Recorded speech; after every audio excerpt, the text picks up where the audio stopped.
시험 보다가 혹시 문제가 생기는 경우가 있잖아요. 심지어는 뭐 전교 1등에 거의 모든 과목에 만점 맞는 학생들도 그런 일을 겪어요. 그러면 이제 그날 집에 가서 열심히 울다가 다음날 시험도 망치거든요. 그러니까 빨리 문제가 생겼다면 바로 포기하고 다음을 넘어가지, 뭐 앞에 지나간 것에 대해서 연연하지 말자.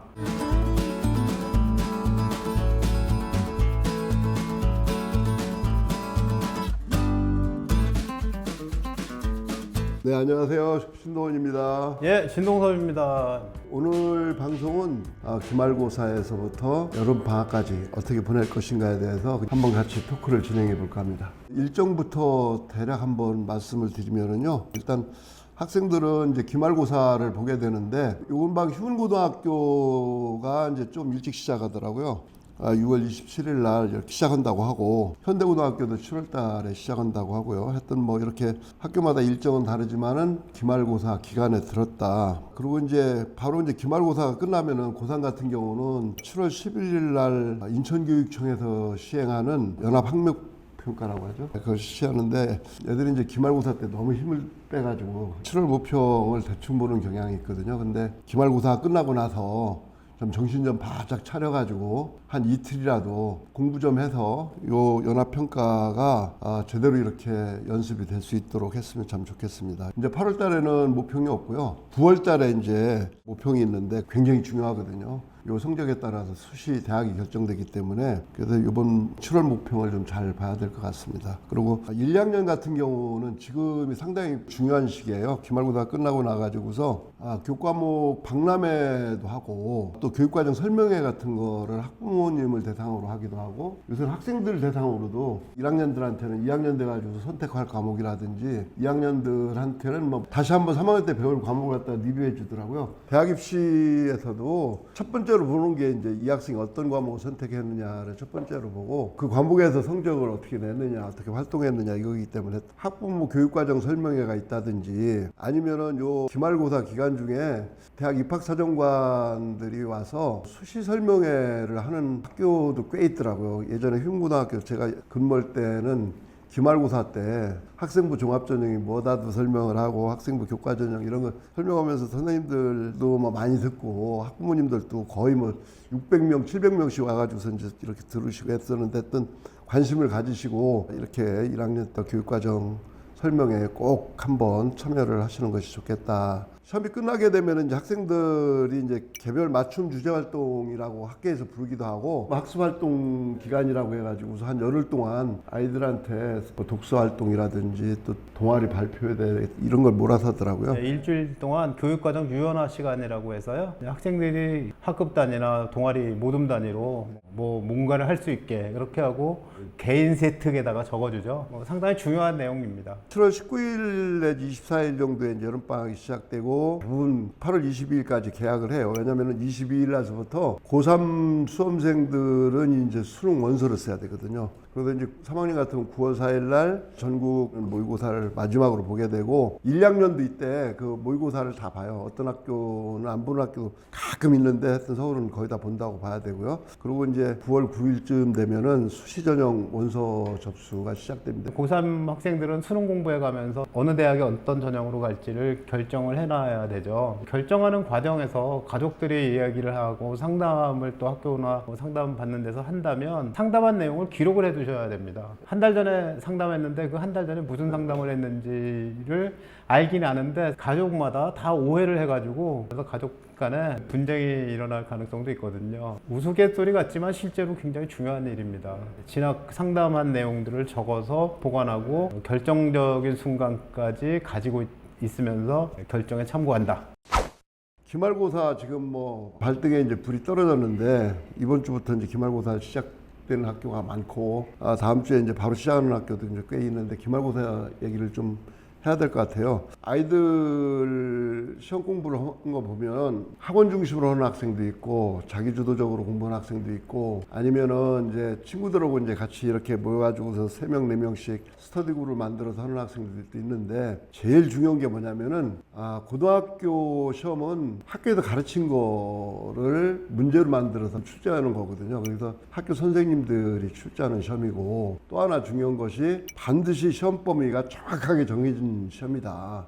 그렇기 때문에 시험 범위를 갖다가 대단원이나 중단원이나 소단원이나 각 개념 이런 거를 꼼꼼히 봐가면서 선생님이 가르치실 때 이 중에서 어떤 쪽을 강조했는지 또 어떤 식으로 출제하겠다고 말씀을 하셨는지 처음에 날만한 문제를 나름대로 생각을 하면서 공부를 해야 되거든요. 무작정 그냥 기출문제 풀고 학원에서 나눠주는 문제 풀고 부교재 풀고 이러는 것보다는 그래서 좀 생각을 가지고서 마지막까지 시험 공부를 하는 것이 참 중요하겠다 이런 말씀을 좀 드리고요. 그리고 특히 이제 선생님이 출제하는 거니까 선생님이 전번 중간고사 쉽게 출제했으니까 이번 기말고사 어렵게 출제할 거야 이렇게 얘기하기도 해요. 애들 몇 페이지 봐봐 그 밑에 무슨 뭐 박스 안에 무슨 표가 들어있고 한데 이런 얘기를 분명히 수업 시간에 하시거든요. 그러면 이제 그런 거를 잘 기억했다가 아니면은 책이나 노트 같은 데다 적어놨다가 그런 부분을 그런 개념을 EBS나 아니면은 기출문제집 등을 보면은 어렵게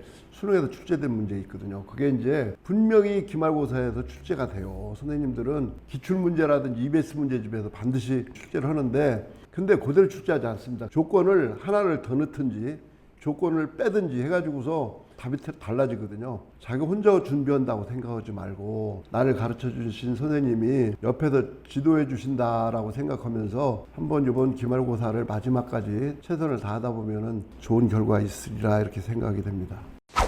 시험 보기 일주일쯤 전에 반드시 해야 될 게 시험 일정표 확인입니다. 시험 보는 날짜, 목요일 날 보는 시간표, 금요일 날 보는 시간표 이게 헷갈려가지고 공부를 엉뚱하게 하는 학생들이 간혹 있어요. 심지어는 시험 보는 날 왔는데 그날 볼 시험이 아닌 걸 공부해가지고 와서 사실 학교는 그런 문제가 생길까봐 시험 시간표 한번 발표하면 안 바꾸거든요. 근데 바꾼다면 아주 여러 번 얘기합니다. 그럼에도 불구하고 아이들이 얼마나 공부하느라 정신이 없겠습니까? 제대로 확인을 하지 않아서 시험 일정표를 모르면 낭패다. 두 번째는 선생님이 쉽게 냈다고 얘기하는 말을 믿지 말자. 선생님한테는 쉽지만 문제 푸는 사람한테도 쉬운지는 모른다는 얘기고요. 학교 성적이 중요한 학생들은 다 학생부 교과 전형으로 가는 학생들이잖아요. 일단은 학생부 교과든 종합이든 어떤 과목을 포기하게 되면 최상위권 대학을 가는데 문제가 좀 생깁니다. 포기한 것과 못 보는 건 달라요. 포기한 건 보면 얘가 다른 건 다 잘했는데 이 과목 특별히 안 해가지고 5등급도 안 됐구나. 계속해서 뭐 버린 게 눈에 보이거든요. 그러면 학생이 부담을 덜기 위해서 일부러 어떤 과목을 중요하지 않다고 생각해서 버렸구나. 평가를 제대로 안 해줄 수가 있습니다. 그러니까 어쨌든 끝까지 한 과목도 포기하지 말고 끝까지 붙들고 있어라. 등급이 나빠도 괜찮은데 포기해 보이면 안 된다는 얘기고요. 시험 보다가 혹시 문제가 생기는 경우가 있잖아요. 답안지 옮겨 쓰는데 제대로 안 됐어요. 뭐 OMR 카드 바꿨는데 확인을 못했어요. 뭐 갑자기 배가 아파서 화장실 가가지고 다시 입시를 못했습니다도 있고 맨 뒷장 안 풀었어요. 뭐 문제가 되는 상황이 굉장히 많이 발생하는데 심지어는 뭐 전교 1등에 거의 모든 과목에 만점 맞는 학생들도 그런 일을 겪어요. 그러면 이제 그날 집에 가서 열심히 울다가 다음날 시험도 망치거든요. 그러면 한 학기를 날리는 건데 1, 2학년의 경우는 앞으로 더 잘 보면 되지만 3학년은 1학기 수시의 마지막 시험이잖아요. 그러니까 빨리 문제가 생겼다면 바로 포기하고 다음을 넘어가지 뭐 앞에 지나간 것에 대해서 연연하지 말자. 사정관이 보면 압니다. 공부 잘하는지 못하는지 알거든요. 종합전형은 사정관이 보면 아니까 세특이나 아니면 종합의견 같은데 또 써 있어요. 그런 내용이. 울지 말고 바로 다음으로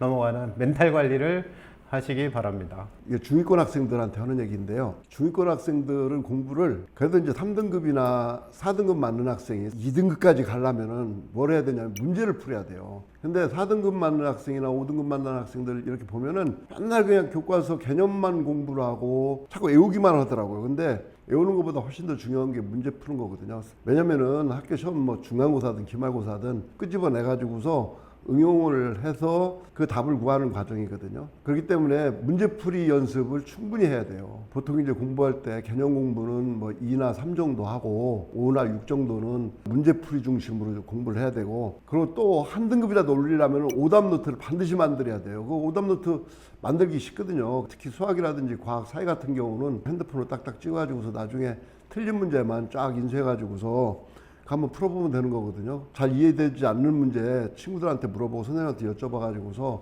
확실히 이해하고서 그러면서 2등급 되고 그러다가 열받으면은 1등급도 되는 거기 때문에 특히 4등급, 3등급인 학생들은 반드시 오답 노트를 만들어 가지고 하나라도 더 맞춰야 된다라는 거고요. 그리고 이제 최종적으로 교과서를 한번 읽어봐야 돼요. 왜냐면은 계속 문제만 푼다든지 아니면 참고서 가지고서 개념만 정리하게 되면은 교과서의 중요한 내용을 놓칠 수가 있거든요. 한 번도 보지 않고 시험 볼 수가 있어요. 근데 그런 것이 딱 서술형으로 출제가 된다든지 단답형으로 출제된다든지 하게 되면은 생각이 안 나는 거예요. 여러 번 봤던 건데도 생각이 안 나고요. 그렇기 때문에 시험 보기 바로 직전에 교과서를 한번 읽어보면은 색다르게 보이는 것이 많이 있습니다. 그래서 지금 주로 학부모님들이 많이 보고 계실 텐데 교과서를 한번 최종적으로 정리를 한 뒤에 시험을 보는 게 좋고, 그런데도 불구하고 이게 기억이 안 되는 게 있어요. 그런 거는 완페이지로 만들어서 시험 직전까지 외워야 될 내용들 초단기 기억이라도 저장을 해놔야 되거든요. 마지막 벼락치기로다가